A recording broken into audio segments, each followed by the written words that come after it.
Building muscle is actually quite simple if you know what you're doing. And that's why today we're going to lay out a plan to help you maximize building as much muscle as possible in a healthy and sustainable manner. By the way, welcome to TFitX. I'm Tyler, a certified personal trainer, registered nurse, and also a YouTuber. So if you had to oversimplify muscle growth, it would really come down to three things: strength training, nutrition, and recovery. So starting with the strength training part in the workouts aspect is first, what kind of workout split are you doing? Now, I made an entire video on this exactly, where we break this down depending on your schedule, experience, and other factors. There's things like push-pull legs, upper body, full body, a lot of different options. They all can grow muscle very well, but it just depends on the person. So I would recommend you go watch that video first if you haven't already, if you're unsure of what your split should be. Next comes the frequency of how much we're hitting each muscle group. And the simple answer is you should be hitting each muscle group, so your chest, your back, your legs, at least twice per week. Now, if you have lagging muscle groups that you really want to kind of build up and catch up to the rest of your body, especially smaller ones like your biceps or your delts, not the big muscle groups that take a lot to recover from, those you could be training as much as 3 to 4 times per week. But I would say if you're more of a beginner or even intermediate watching this, you've been training for like less than 2 years, don't worry about that. Just aim to train each muscle group about twice a week and you'll be perfectly fine. What about rep ranges? Well, if muscle growth is the number one goal of your lifting, then the important thing is that you are training close to failure. Usually anywhere from training to failure or up to leaving a few reps shy. So maybe about 3 reps in reserve. That means you could do about 3 more reps until you were to fail. The studies basically show that as long as you are training close to failure from anywhere from reps of 5 to 30 reps, then you're good to go. The muscle growth is pretty equal there. However, most people tend to find a little bit lower, like 6 to 15-ish, as more ideal. Part of that is because when you're lifting at 20, 25, 30 reps, it can be kind of hard to really determine what actually is muscular failure. And are you quitting just because it burns and you're out of breath and you're just tired? Versus in those little bit lower rep ranges, you can usually actually lift 2, meaning you couldn't actually lift it anymore because of your muscles. So generally, I would recommend some slightly lower rep ranges for those big compound movements, a little bit higher maybe for the isolation smaller muscle groups. When it comes to the number of sets, this really depends on your experience, and even within that, there's a lot of variation. If you're a beginner, you've been lifting less than about 1 year, then anywhere from 6 to 12 sets per muscle group per week is going to be ideal. So that might look like you do 3 sets of chest on Monday and 3 sets of chest on Thursday, or maybe 6 on Monday and 6 on Thursday. If you're an intermediate, that usually starts to bump up, maybe about 10 to 15 sets per week. And then advanced is when you really need to start really cranking and pushing the volume quite high in order to kind of stimulate that muscle growth. However, the more advanced you become, so if you've been lifting for at least 3+ years consistently, you might want to start considering doing more specialized mesocycles or specialized phases, where for a few weeks to months at a time, you're really focusing on just a few body parts, like 2 or 3, and then you pull back the volume on some of those other body parts to more maintenance. It only takes about 1/3 of your normal volume to maintain a muscle.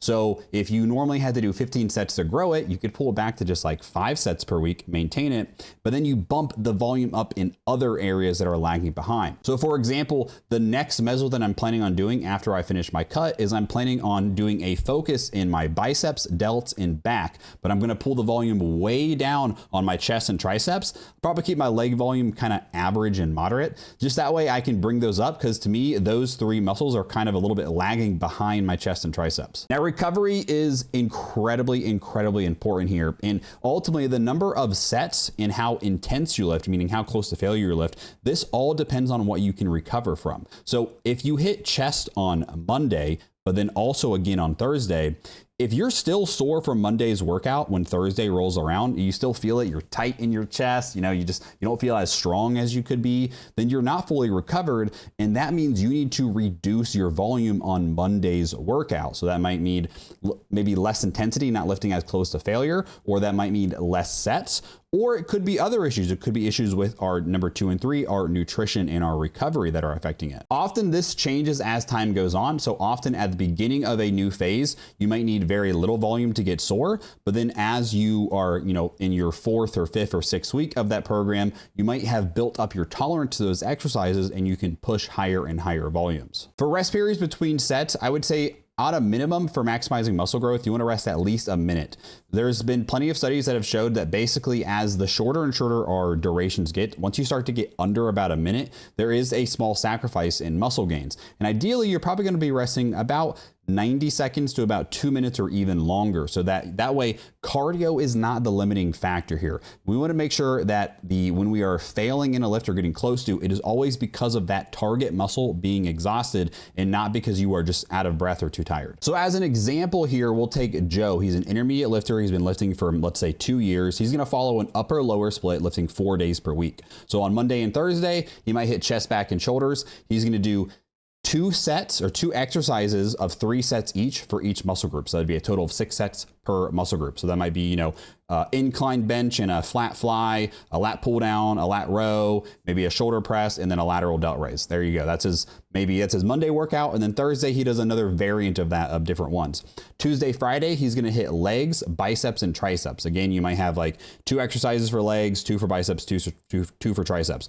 Of course, that's a very generic answer. Maybe if you were a female, you might say, hey, I need a lot more volume on my legs, or maybe you're a dude and you want to have jacked legs. Totally cool as well. As far as cardio goes, cardio itself is not going to really help you build muscle, but maintaining decent cardio is still very important. So we probably ideally should be doing a little bit of cardio just to maintain it, especially if we are pushing calories as well.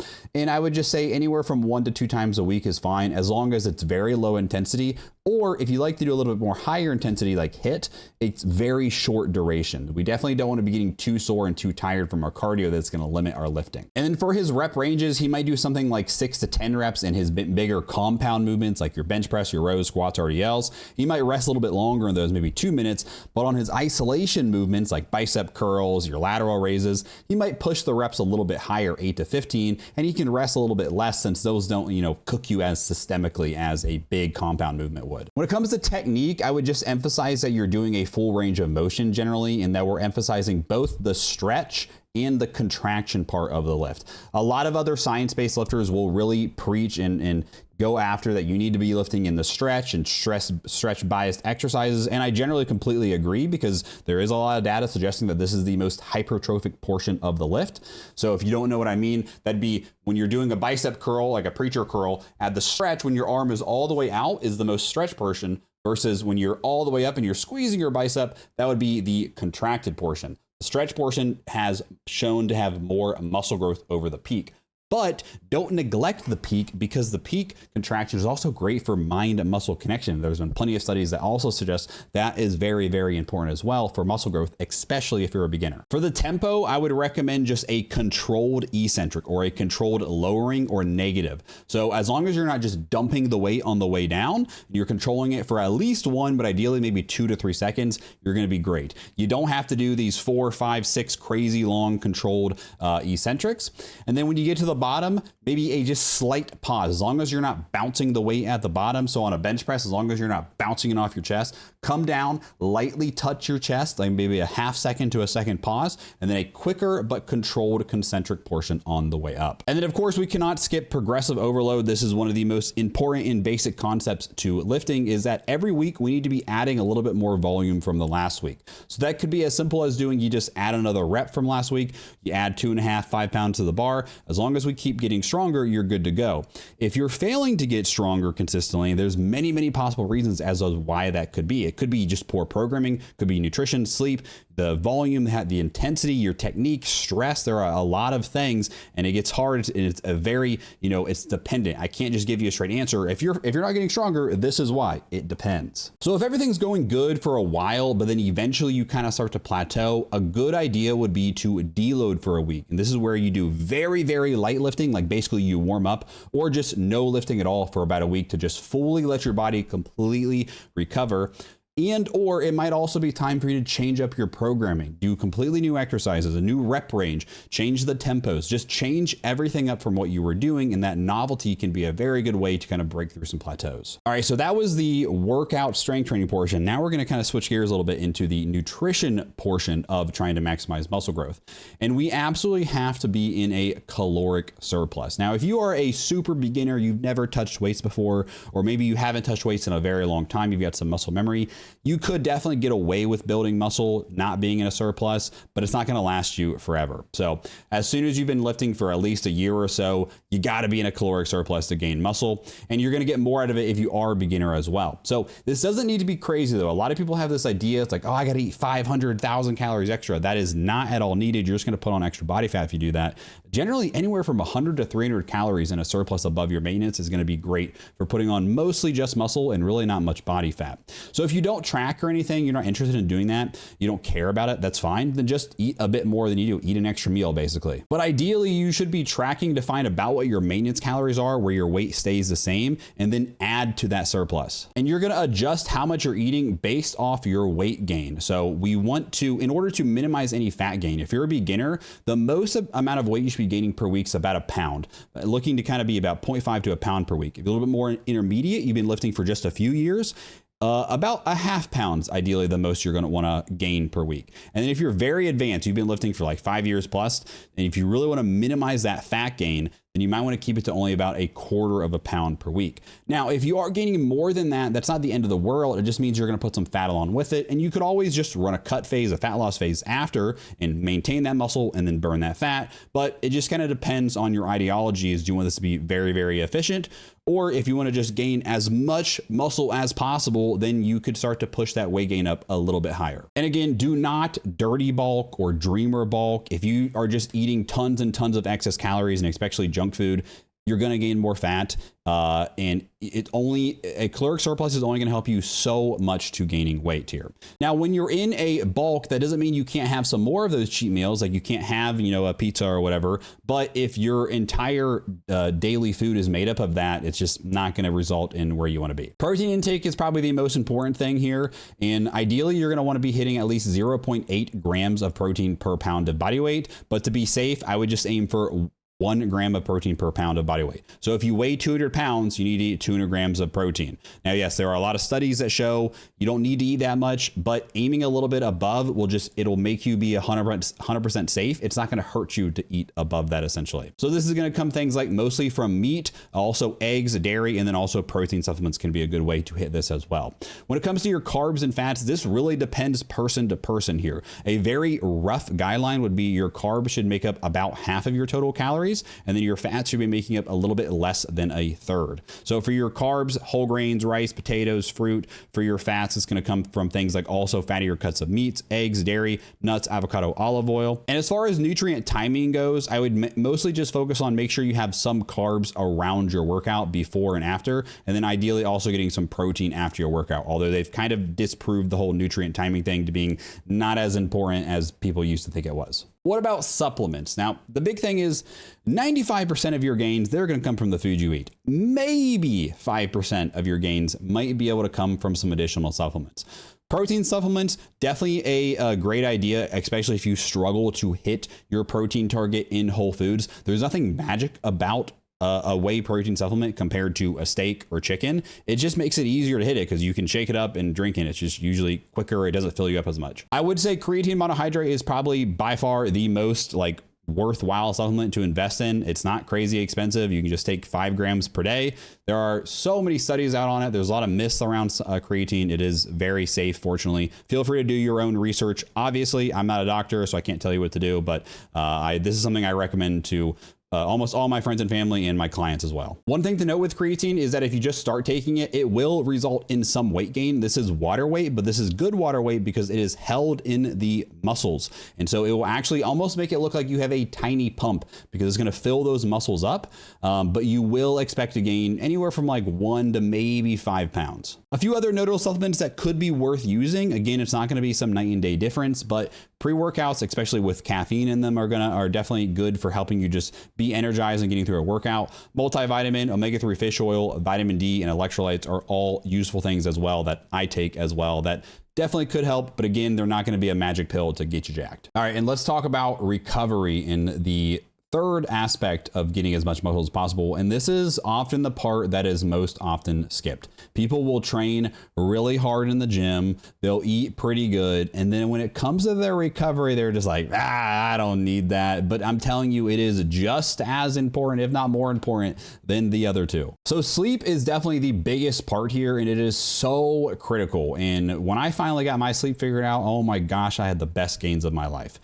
Bare minimum, we need to be getting a good 7 hours of quality sleep. Now, 7 hours does not mean you got in bed 7 hours before your alarm, because let's be honest, it probably took you 10 to 30 minutes to fall asleep. You probably woke up some in the night, you tossed and turned. That 7 hours in bed was probably 6.5 at best, maybe 6 hours of actual sleep. Now, ideally, if you really want to maximize your muscle gains, you should be getting 8 to 9 hours of sleep per night. And some people, like there's people out there, especially if you're like more like a teenager, you could take advantage of getting like 10, whatnot. To simplify how to get in good sleep, one of the best things you can do is just stick to a consistent schedule, meaning you go to bed and you wake up about the same time each day, maybe plus or minus an hour. So that means on the weekends, you're not staying up way later and then you have to get up super early on the weekdays when you have work or school or whatever. Trying to get sunlight first thing in the morning when you first wake up is great for just setting your circadian rhythm and setting your body up to start producing melatonin at night when it's time to. Avoiding bright screens about an hour before bed is also very good for helping your body naturally produce that melatonin to help you get to sleep. You can help this with things like blue light blocking glasses, night shift mode on your phone where it kind of reduces that blue light, and just turning your brightness way down at night. But ideally, you would just avoid screens altogether. Having a very dark, cool, and quiet room is very, very good. If your body is too hot, you're just not going to sleep very well. And then not having a huge meal right before bed. You can eat close to bedtime as long as it's small. You know, I usually eat about an hour before bed and it doesn't bother me. But if you have something heavy sitting on your stomach trying to sleep, it will mess with your sleep, often leads you to getting less deep sleep. And then also limiting liquids and hydration right before bed too, because then if you drink a bunch of water right before bed, you're going to be up in the middle of the night having to go pee. It's going to disrupt your sleep some. Then comes stress management. Now, this could be like an entire video in itself. I'm not a psychologist or a therapist, but to oversimplify this, when you are stressed, your cortisol levels are raised. Cortisol is the stress hormone. When you have chronically high cortisol, it is just not good for the body in general, and it's definitely not good for gaining muscle. So you need to also recognize when is it a good time for you to be pushing hard and going for a lot of muscle gains in your life. If you have a crazy work project and school exams, or you're having relationship and financial problems, might not be a great time to push really hard for muscle gains. It's probably a better time to back off the intensity and volume and just kind of go at like maintenance if you have a lot of hectic things going on in your life. But if it's summer break, if you have a slow season at work, if life is just great and life is chill and vibing, then let's frickin' get after it. And that is a good time for you to really push yourself if gaining a lot of muscle is very important to you. Also, don't forget to just take time to chill. Have Netflix time, video game time. As long as those are things that help you relax and are not adding stress to you, those are very, very valuable. And especially doing this in the evening and nights to help improve the quality of your sleep. Make sure you're taking some rest days and that you're utilizing actually resting during those days, because doing more doesn't always equal more gains. A great example of this is Chris Bumstead, or C-Bum, who I think won Olympia like 5 times in a row or something. When you look at his day-to-day life, he lifts, eats, and chills, and then of course sleeps. He doesn't really do anything outside of trying to get as jacked as possible. He's not doing other work crazy things and all these other projects, and he has a very stable home relationship life, it seems like, and that's probably one of the big reasons why he's done so well as a bodybuilder, because he manages his recovery and stress so freaking well. Now, accountability and consistency is so important. So if you want to get jacked, it doesn't happen overnight. It doesn't happen in a week. It doesn't happen in a month. And it probably doesn't even happen in a year or so. It takes years, plural, of consistency, dedication, and hard work to put on a lot of muscle. Now, as a beginner, yes, you can see amazing results in a shorter amount of time, but it is much better for you to do a pretty good job about 90% of the time than it is to try to be perfect only half the time. A lot of people will get super locked in. They're super motivated. I'm going to go to the gym 6 times a week and I'm only going to eat chicken, rice, and broccoli. And then they burn out and they sputter out. So instead of having that insane perfect attitude, just try to do a pretty good job most of the time. It'll get you a lot farther. Also set very achievable goals, both short-term and long-term. So this could be more specific things like your body weight, maybe how much you bench or how much you lift in a certain lift, maybe a body fat percentage, but also pay attention to just how you feel in general. Are you sleeping better? Is your mood and your energy good? Is your metabolism better? Are you able to eat more but not but not gain weight. Those are all signs you should pay attention to in this process. And having a workout partner or even a coach and just someone there to hold you accountable can be incredibly important to helping you stay consistent. They can help you hit your workouts, keep pushing hard, stay on track with nutrition, make sure you're getting good sleep, all that good stuff. And if you need that accountability and you're not sure where to start with all this is where something like a one-on-one personal trainer could be awesome. I do one-on-one online personal training. And what that looks like is you have daily messaging access to me. We do weekly check-ins. You can send in forms of your lifting and I can review that. I can give you feedback here with my own gym and I can say, hey, tuck your elbows in, sit your hips back, whatever that may be. You get your own custom workout programs. These are updated every 6 weeks with totally new exercises. We switch things up. That way it's enough time to get better, but also enough time to kind of stay fresh. This is delivered in an app with how-to videos on all the exercises. You can track your weights, reps, and sets to help maximize your gains. We cover nutrition with custom calorie and macro guidance, learn really what healthy eating is, meal recipes, grocery lists, meal prepping tips, and then lifestyle, we really focus on improving that sleep, managing and deal with stress, all that. And most importantly, the way I do my coaching is it's all about education. It's teaching people how to do this so that by the time they're done working with me, they have this for life, that they can go on without me, that they are set up, and it's kind of like an investment in your health. So if you're interested at all in this, there's an application in the description below. You get a completely free consultation where we can talk, just see if this is a good fit for you and I can explain a little bit more. And if you're unsure, you just have some quick questions, feel free to reach out to me on Instagram at tfit.x. But otherwise, guys, I hope you found this video helpful. If you're new here, leave a like, subscribe for more content like this, and we'll see you in the next one.